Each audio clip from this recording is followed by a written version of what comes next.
My name is Alicia, and in this week's live lesson, we're going to do some reading practice with a classic story called The Little Red Hen.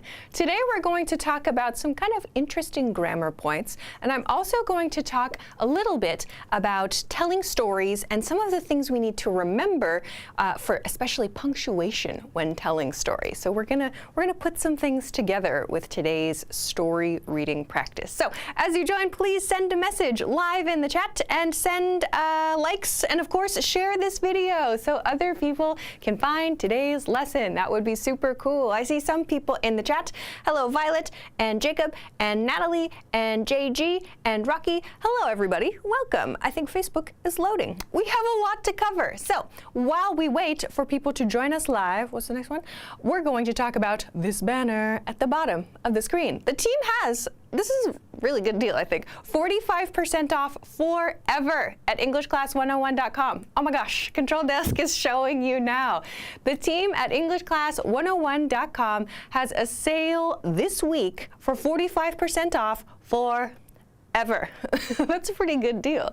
You can find all the details from the link below the video if you're watching on YouTube, or above the video if you're watching on Facebook. You can find all of the different plan information on this page, and if you're ready to get it, go for it, go crazy. If you want more of my lessons, if you want lesson transcripts, if you want flashcards, if you want your own teacher to practice with, you can find that here. So I hope that these tools help you as you work on your English studies, okay? All right, let's continue then to getting into the story, because we have a lot to cover, and I like to explain, you know. I like to explain. Facebook, I think, oh, Facebook is on. Hello, everybody on Facebook. I don't see comments yet. I think it just loaded. Okay, hello, everybody. Good, let's begin. So let's start with The Little Red Hen. The story uses this word here, hen. A hen is a chicken, but it's a female chicken, okay? So today we're going to focus on this. This is a classic story in English. If you have this story in your home country, let us know what it is. I'm very curious to know if there are similar stories or the same story in different countries and different languages, okay? So today we're going to focus on the Little Red Hen. Let's begin. So first, once there was a little red hen who lived on a farm, okay? Farm. Then, one day, she discovered some grains of wheat lying on the ground. Grains of wheat here, okay? Who will help me plant this wheat? She asked. Who will help me plant this wheat? Okay, then I'll move out of here. Okay. Not I, replied the duck. Not I, okay? Not I, answered the pig. Not I, said the cat. Then I will do it myself, said the little red hen. She planted the wheat and took good care of it as it grew. That's this. When the wheat was ready to harvest, she asked for help cutting it. Once again, the duck, the pig, and the cat all refused. Nope. Okay. So the little red hen harvested the wheat by herself. She ground it into flour and baked a warm loaf of bread. Maybe you can see it here. The delicious aroma of fresh bread spread throughout the farm. The duck, the cat, the pig. Who will help me eat this bread? She asked. Who will help me eat this bread? I will, said the duck, the pig, and the cat. However, the little red hen shook her head and enjoyed the bread herself. Ta-da! Ending. Okay, so this story is called the Little Red Hen. This is a classic English language story and an important lesson. So today we're going to talk about the vocabulary we saw in this story. We're going to talk about, I want to talk about some punctuation things because we see dialogue in this story. And we're also going to talk a little bit about some of the lessons here. So let me check the chat, and then we'll go. I don't see anybody in Facebook yet. Hello, Facebook. Facebook? Okay, Facebook. Okay. Hello, YouTube. Oh my gosh, YouTube is exploding. Hello, Patrick, Roberto, Romela, Hassan, Satriani. What's up from Mexico? Hey, Victoriana from Togo. Welcome. JG, I saw you before. Wesley from Brazil. What's up, everybody? Periodic Motion from Bangladesh. What's up? Okay, good. Let's go. If you missed it, there's a 45% off deal at EnglishClass101.com. Oh, go check it out. I'll remind you again later. Control Desk is showing you the details now. But let's cover the key points of the story now. So first, let's talk about vocabulary and patterns. Okay, first, we had the word discovered. Discovered. This is the past tense. We have ed here. Past tense of discover. In the story, we saw the little red hen discovered some grains of wheat. Grains of wheat. That means these things right here. Maybe it's hard to see these small little things that you plant in the ground, right? They become a plant, right? So grains means this size, or like a seed, and wheat means the plant it will become. Grains of wheat, okay? She discovered, past tense, means she found something. Discover has more of like a exciting feel than the word found. So we can understand this to mean to find in past tense. Yeah. So maybe you can think of something you discovered recently, like I discovered a really good new recipe recently. So that's something that you feel excited about. Something you found and you're excited about. Okay? All right, let's see the next one. Grains. I just covered this. Grains means all of these like little pieces here. The grains, in this case, of wheat. Yeah, grains of wheat. So yeah, these are the things she plants in the ground. Then we have replied. This is one of the reporting words we saw a lot in the story. This is from the verb reply, the infinitive, to reply, okay? In this case, the hen is talking to a cow because it's a story. But reply, this is past tense, yeah? And we used a few different words in the story to talk about dialogue here. Reply means you are responding to something, to respond to something, okay? So we don't use this when we start, right? We use it when we answer a question or we answer in a conversation, to reply, okay? So I'm going to cover, I'll come back to this in a little bit, okay? So to reply is another key one. Then we have the word answered. Answered. This is another dialogue word. This comes from the verb to answer.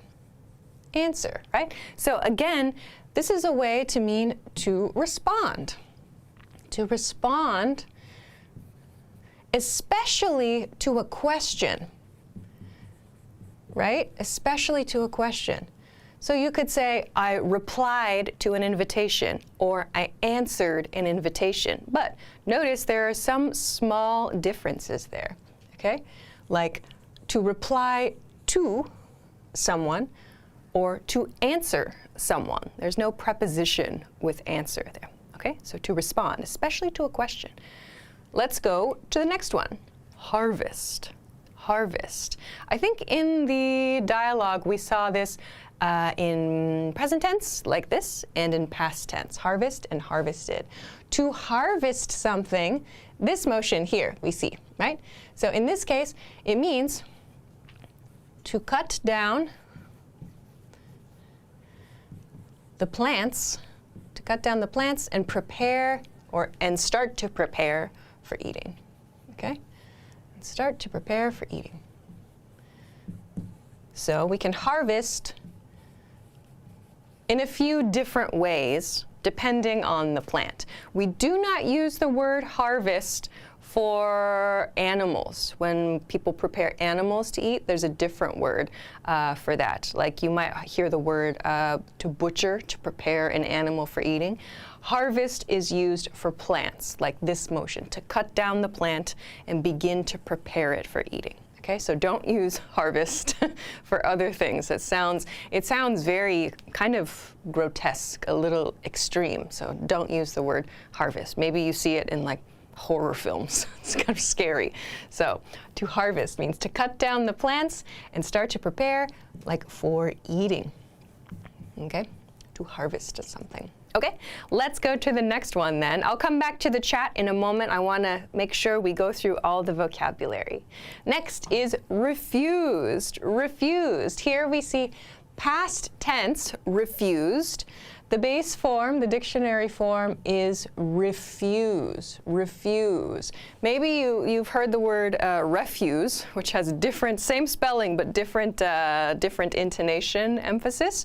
They have different parts of speech. So if you have that question, pay attention to the context. But today, refused. Refused. To refuse means to say no to something. Okay, to say no to something. To refuse also is like, especially someone asks you many times to do something, like a little kid, like, hey, clean your room. No, I don't wanna. I'm not gonna do it. Saying no to something repeatedly, often we say, nope, my child refused to clean their room. So they are in trouble now, okay? All right. Let me check the chat quickly. Patrick asked, is harvest an irregular verb? No, harvest is a regular verb. It takes an ed ending, harvested, ed. So that one's normal.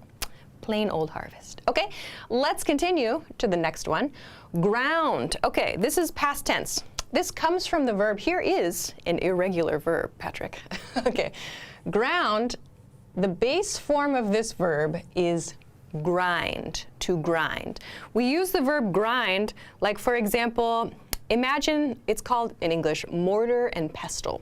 Mortar and pestle. So it's when you put something like spices in a bowl and use a tool to make it really small.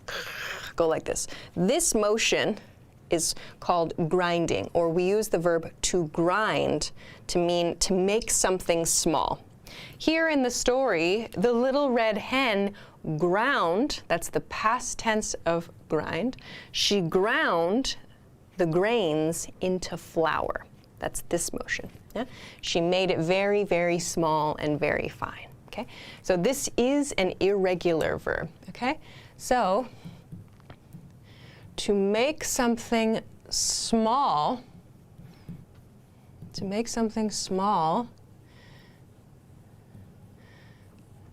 by using pressure, right? By using pressure.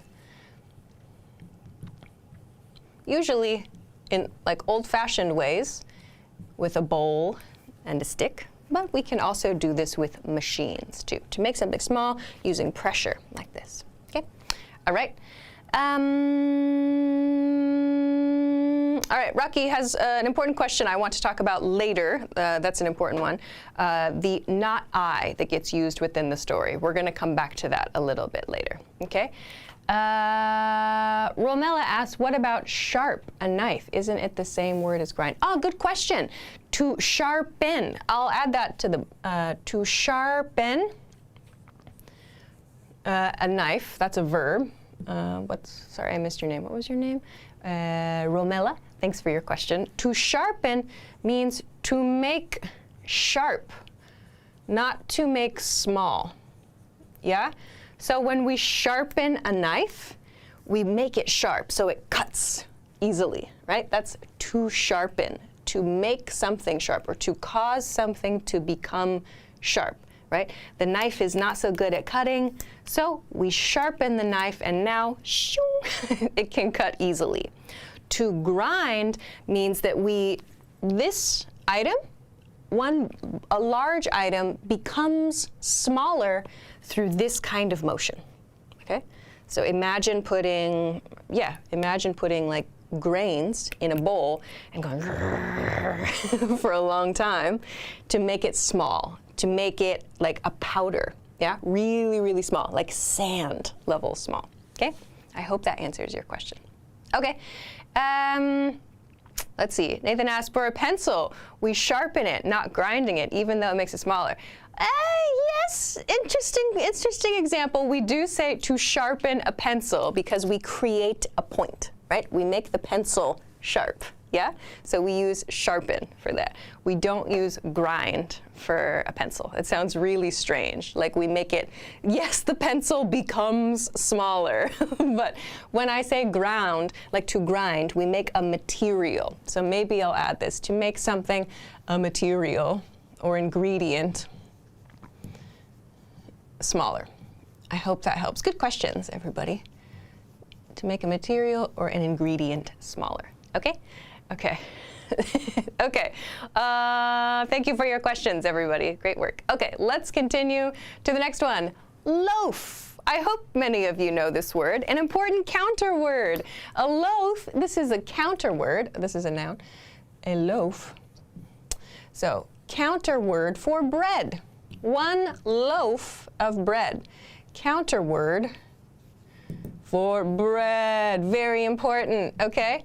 So we don't say one bread, two breads. We use loaf. One loaf of bread, two loaves of bread. So one loaf, right, singular. This is a strange one for the plural form. The spelling changes. Two loaves. Two loaves of bread. Three loaves of bread, okay? This is a counter word, okay? One loaf. Two loaves, okay? So please keep this one in mind when you go to the bakery. This is different from, so this is totally different from slice, yeah? Right? Totally different. Slice is one piece of one loaf, right? So one bread, complete loaf. One piece, slice, okay? All right, good one. Let's go to the next one. Aroma. Aroma. Aroma is a nice way to mean smell. So a smell, aroma usually means, I would say usually, maybe 80%, 90%, usually a nice smell, okay? Usually a nice smell.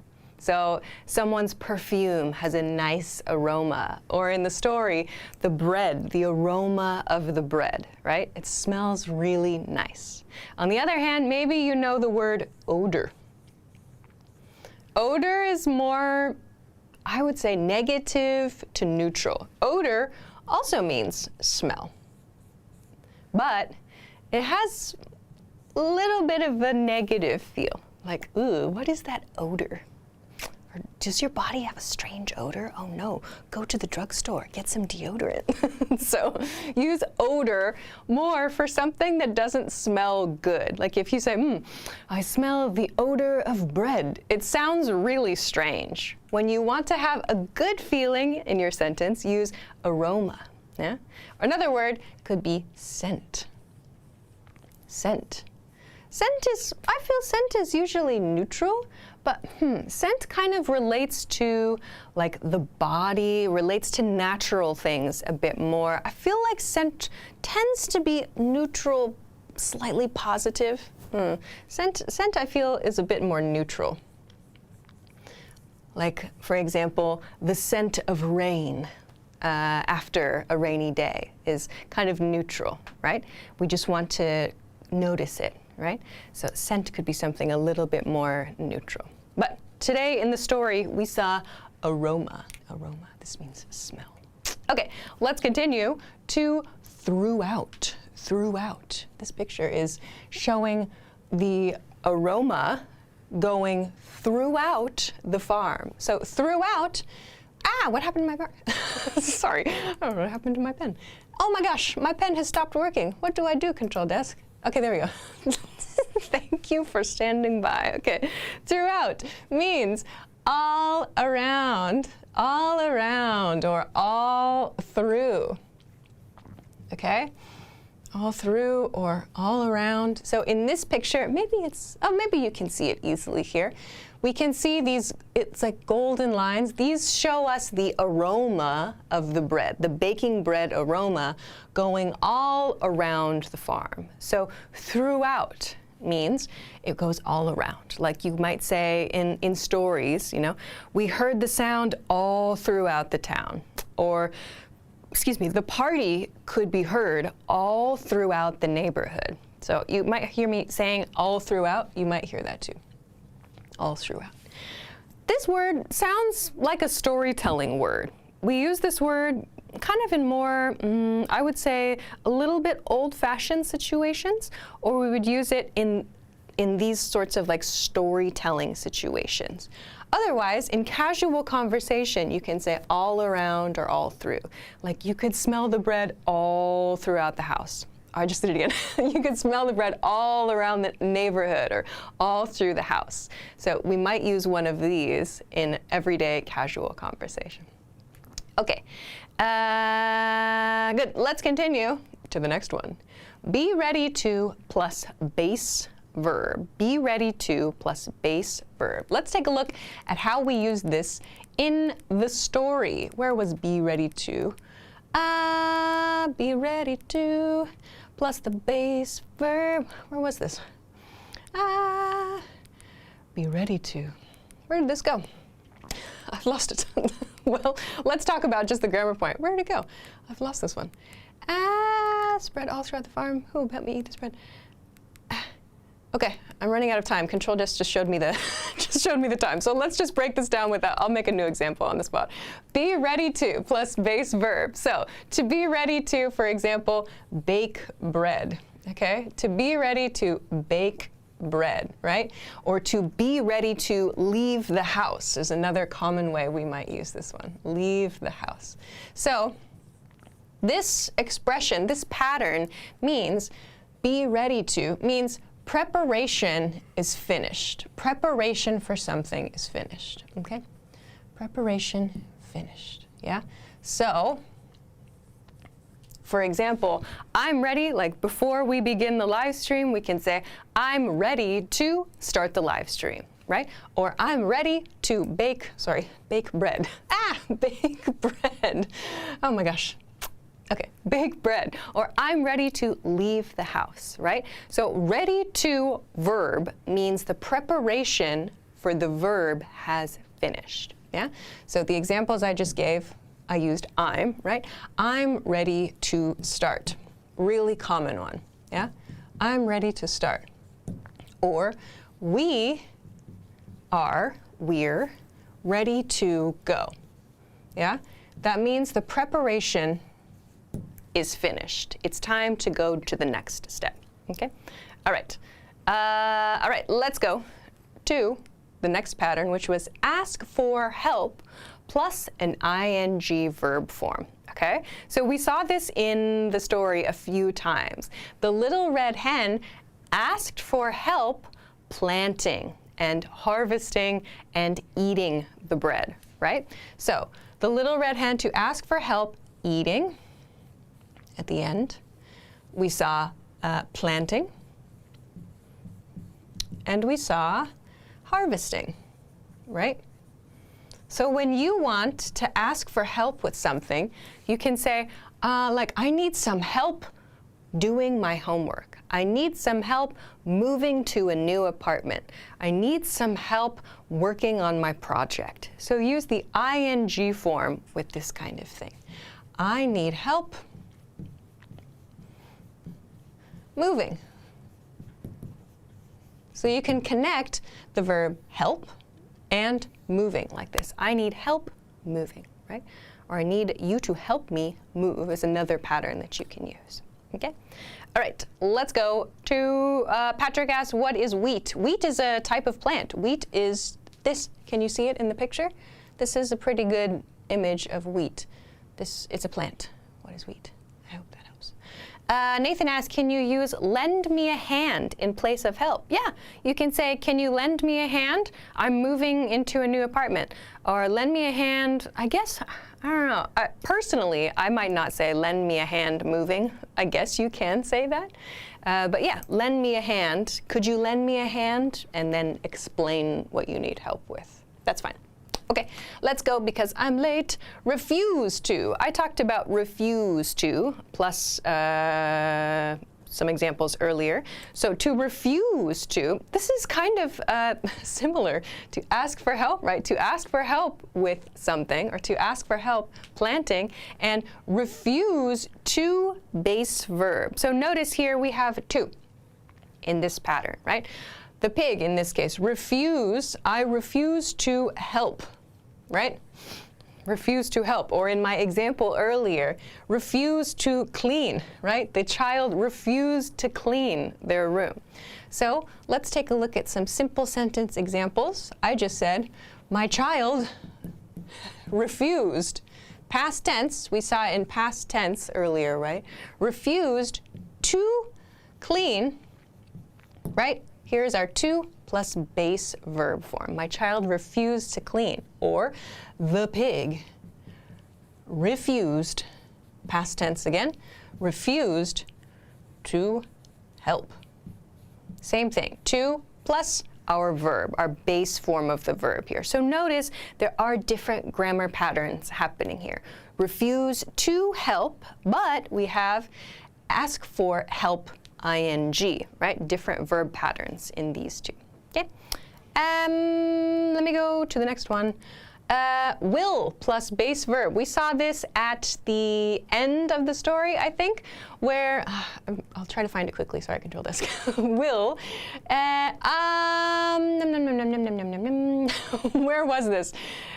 She asked this as a question, but then she decided she would do it herself. Where is this? I'm not good at remembering where it was. There it is. Then I will do it myself. There, that's what I was looking for. Thank you. I will do it myself, said the little red hen. This will, we talk about this will and going to difference a lot, but this will is perfect because she's deciding in that moment, right? She goes, fine. I'll do it myself. She decides right then, right? Her friends or her farm animal comrades are, they all say no. They all refuse, right? So she decides, I will do it myself. Here's our verb. I will do it, or I will plant it myself. Yeah? So a good reminder about how we use will in today's lesson. I wanted to talk about punctuation, but I'm already out of time. Okay, let's continue to this. As plus clause. Ooh, that's a big one. Let's review with an example. Let me see. Where is this one? This is such a tiny one to search for. Where did it go? Where did it go? Where did it go? Sorry, everybody. Where did it go? Oh, do we not have one? Okay. Dang. Something mysterious has happened to that one. As plus clause. Well, we can use a lot of different patterns with as plus clause. So that one we'll talk about something that is happening at the same time as something else, right? So like the little red hen was working hard as the pig relaxed, right? I think maybe something mysterious happened to that one in our story. But we can use as to talk about two different things happening at the same time. Maybe I will cover that more in a different lesson. I'm very late today. Oh, as it grew. Oh, did I miss it? Okay, well, there's two things happening at the same time. I missed it. Thank you, chat. I missed it. I was going quickly and trying to find the example. As it grew. Where did it go? There it is, as it grew. Sorry, thanks, chat. As it grew. Okay, so here we have two things happening at the same time, or three in this case. She planted the wheat and took good care of it as it grew, right? So we have a few things happening at the same time. This is a big open kind of grammar point, which we can use as with, but we show many things happening at the same time. right? So notice too, all the verbs match. She planted the wheat and took good care as it, meaning the wheat, grew. All of these are past tense, yeah? So notice that these are all happening at the same time. Okay, I'm super late. I guess maybe it's slightly okay, but I'll try to finish quickly. Sorry, control this. Okay, how much do we have left? I know we have a quiz. Yes, let's get to the quiz, and then I'll try, oh my gosh, I'll try to do a quick punctuation note at the end, because I wanted to talk about this. Yes, and yes, thank you. I wanted to talk about not I and not me as well. Quiz. Let's do the quiz, and then let's finish with some key pointers. So, what did the little red hen find on the ground? A, some corn. B, some grains of wheat. C, a loaf of bread. And D, a basket of vegetables. I hope you know the answer to this one. What did the little red hen find on the ground?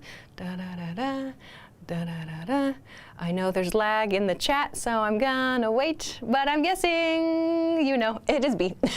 Oh my gosh, my pen stopped working again. Some mystery things are happening today. Okay, B, some grains of wheat is the answer. Yes, she found some grains of wheat on the ground. Great job, chat. Amazing. Flawless. I love it. Okay, let's go to who helped the little red hen plant the wheat? Who helped the little red hen plant the wheat? We have the duck, the pig, the cat. No one. Plant. Who helped her plant? I know you all know this, so I'm going to continue. The answer is D. No one. Aww. We are sad for her. Okay. Next, what did the little red hen do after harvesting? After harvesting the wheat. A, she sold it at the market. B, she fed it to the animals. C, she ground it into flour and baked bread. Or D, she stored it in a barn. I know you know this. Oh, hey, Facebook. Hello, Ion. There's somebody on Facebook at last. Welcome. Okay. The answer, I believe everybody is already, there it is. There's the lag in the chat is coming up. She ground it into flour. Nice job, everybody. The answer is C. She ground it into flour and baked bread. All right, let's finish up quickly because I want to talk about those last 2 points. Why did the duck, the pig, and the cat want to help at the end? A, they wanted to plant more wheat. B, they wanted to eat the fresh bread. C, they wanted to harvest the field. Or D, they wanted to thank the hen. Why did they want to help at the end? The answer, because time is going quickly. Time is already gone. B, they wanted to eat the fresh bread. Lazies. They didn't help. No good. Okay, let's go. I think, yes, last one. Okay. Why did the little red hen eat the bread herself? We love her, right? She was still hungry. The bread was too small to share. C, the other animals had refused to help her. Or D, the other animals had already eaten. The answer is the other animals had refused to help her. C. They said no. They did not help her. So she ate it herself, as she should. We love her. We love her for doing that, right? Okay, let's finish. I will remind you about this in a moment. 45% off at EnglishClass101.com. Oh my gosh, we love it. But very importantly, I really, really, really want to talk about, I've been wanting to talk about this. We can do it. Actually, we'll talk about my 2 points in one slide. I think there's one slide that is perfect. Perfect. Okay, good. So there is a pattern that repeats in this story that is a very classic pattern for this story, which is this not I pattern. We see it with all the animals, yeah? The hen asks a question, who will help me plant this wheat? She asked. So these are dialogue markers. So in a story, usually in storybooks, we have quotation marks to mark our dialogue, right? But we see this pattern repeat in the story. Not I, replied the duck. Not I, answered the pig. Not I, said the cat. And you might be like, why are they saying not I and not me? So in everyday English conversation, even me, including myself, we say things grammatically incorrect a lot. Like I would say, like, not me, I didn't do that thing, right? Not me, technically, we would say, is not correct, right?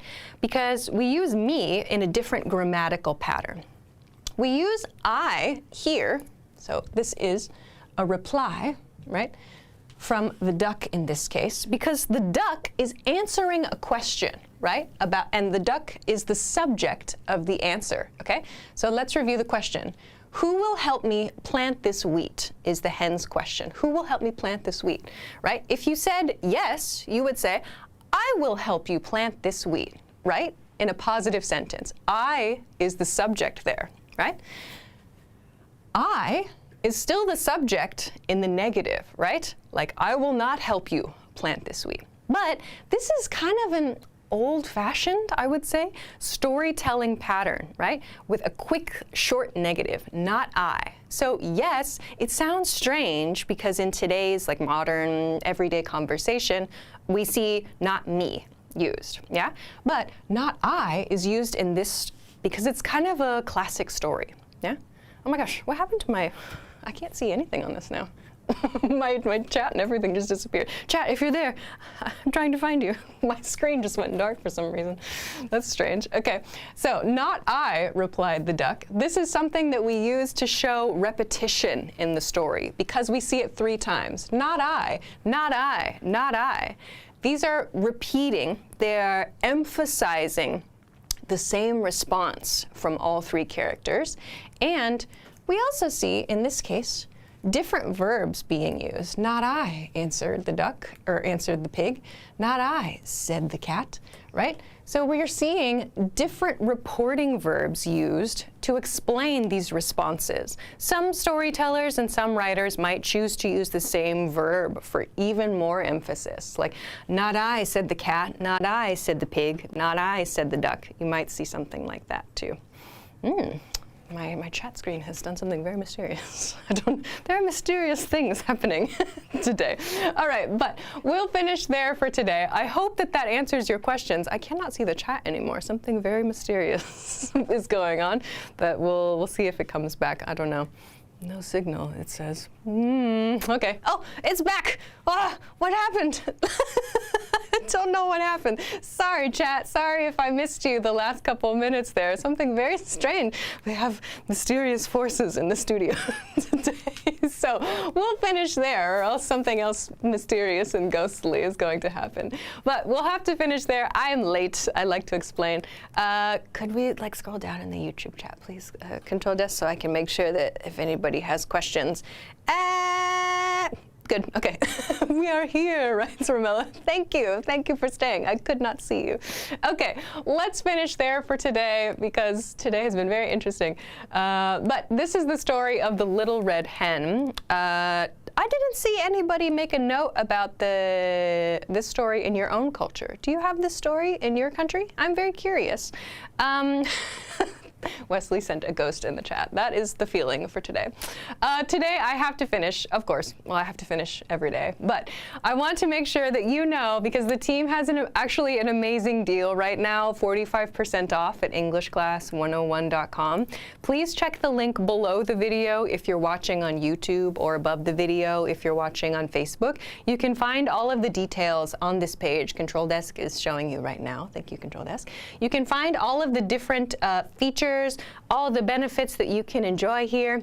If you want flashcards, if you want transcripts, if you want dialogue tracks, if you want more of my lessons, if you want lesson pathways, like courses, so you can go from 1 to 2 to 3 all the way to the end. Check it out. It's a really good deal, I think. I said it even before the lesson started today. So please have a look at that and grab it. I think that all of the details, I don't think they have they've just said that they've made this sale for, I think, this week. Maybe you'll find the details on that page too. So check it out. I have to say goodbye for now. I think that's everything. Next week, we're going to talk about describing your morning routine in English. So next week, we're going to talk about just those verbs and the vocabulary words you need to just start the day and explain how you start the day. So I hope this will be one of those lessons that will help you to fill in some gaps in your vocabulary for next week. And of course, I want to practice some prepositions too. I know that those are kind of maybe not so exciting, but they're so important. So please join me next week at 9 p.m. Eastern Standard Time. That is New York City time. If you don't know your local time, please Google it or set a notification on Facebook or on YouTube so you get a pop-up when we start this stream. Yeah? All right, so I'll say goodbye for this week. Thank you so much, everybody, for joining, and thank you for sending your comments. Thank you for liking and sharing, and I hope you have a great day. Have a great week. Have a great weekend. And I will see you again next time. Bye.